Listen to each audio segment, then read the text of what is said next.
So going back to GNWP, so we have members working on issues of masculinities, challenging the definition, the traditional definition of masculinities and femininities, and how that strengthen patriarchal systems that we have confronted historically.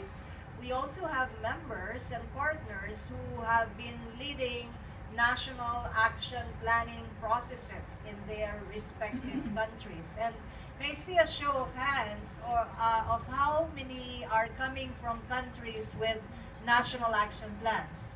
A fourth of the audience members are from countries that have national action plans, but for GNWP, one part of the work is developing and adopting national action plans. That's just one part of the work. The bigger part of the work is implementing these national action plans effectively.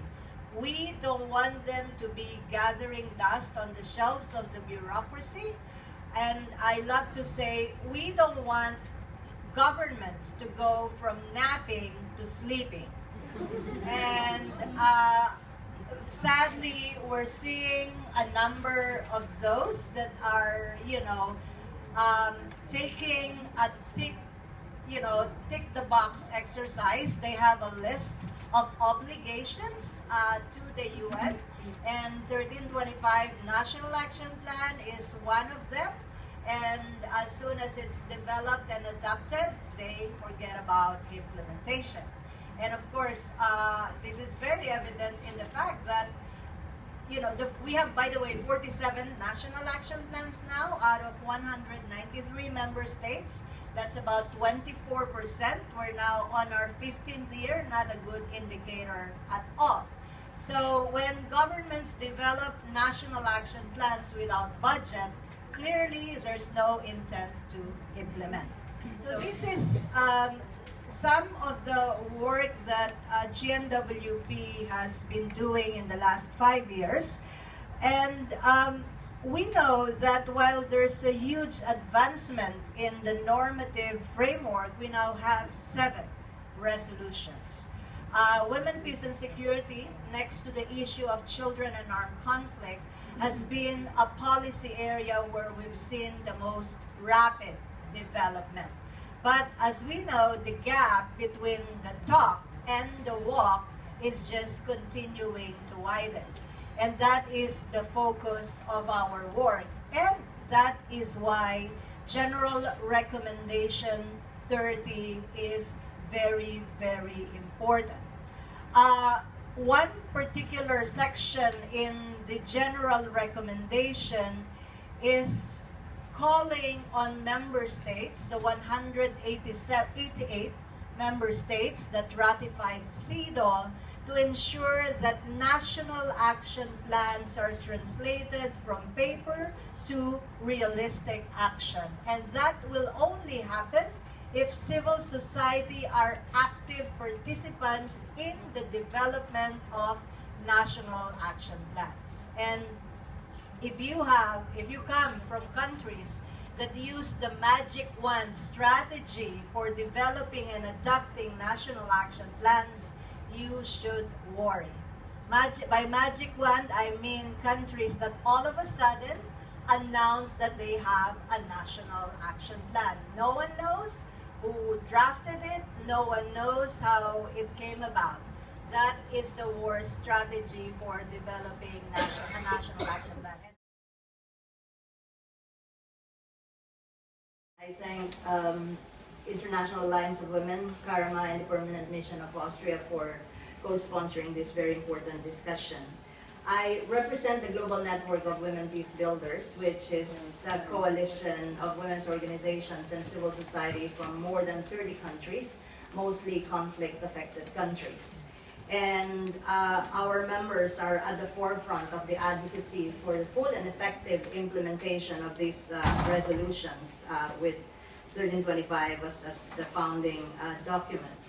While we are excited about the accomplishments, particularly by civil society in implementing this resolution, and it's really civil society that have kept these resolutions alive in the last 15 years, we cannot say the same for the member states. And as Rosie has already pointed out, there are only 47 national action plans. That's only 24% of member states. So given this rate, we'd probably need another 15 years to have at least 50% of the member states to honor their commitment under these international laws. And that's not a very good indicator. And that is why the General Recommendation 30 of CEDAW is very important. But before then, I would like to refer back to Resolution 1889 that, as pointed out by Rosie. Under this indicator, the Secretary General was asked by the Security Council to present a set of indicators to track the implementation of 1325 globally. And these indicators were presented in April 2010. And guess how many member states have used these indicators so far? They were presented in 2010, we're now 2015, so 5 years. How many member states have used the indicators developed under Resolution 1889? Anyone can hazard a guess? I don't see anyone, so let me answer my own question. 0. I said that. Oh, you did. Thank you. Great.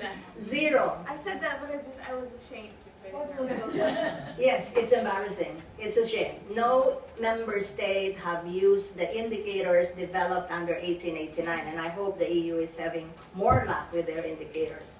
And why? Why are they not using the indicators?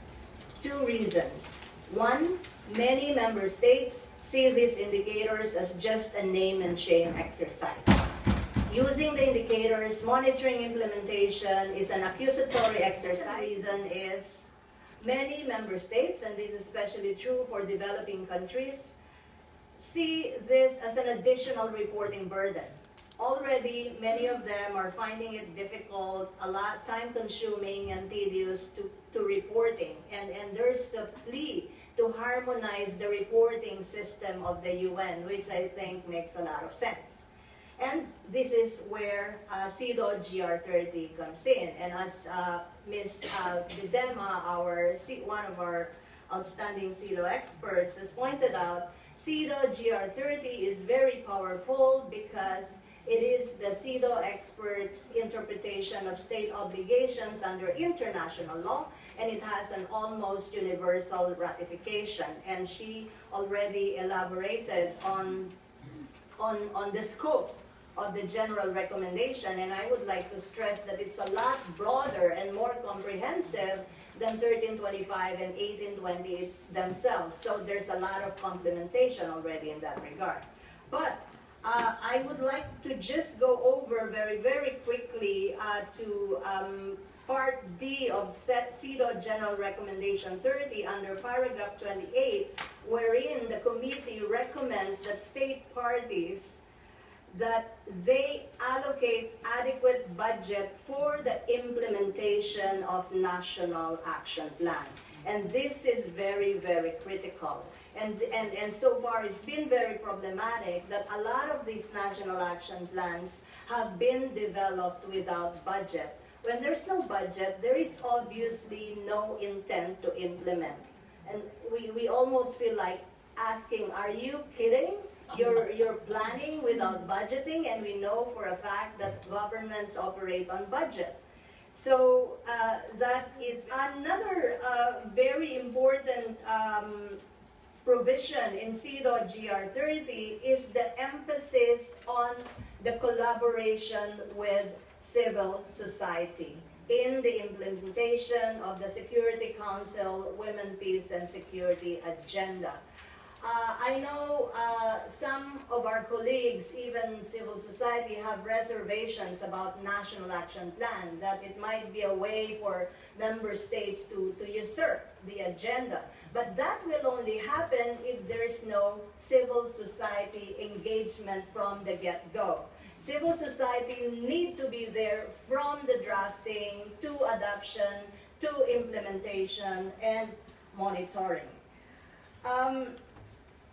And so, in other words, GR30 is one way to not let member states have a convenient excuse to not implement. And at this point, I would like to acknowledge a good friend and colleague, Ms. Shanti Daryam, former CEDAW expert and still providing a lot of guidance to civil society and governments on the use of CEDAW and General Recommendation 30. I remember meeting Shanti in 2007 and other experts to work with them in developing the whole concept of GR30 and seeing it to fruition, because this is the only instrument so far that we have that will really compel member states to honor their obligations under the resolutions on women, peace, and security. So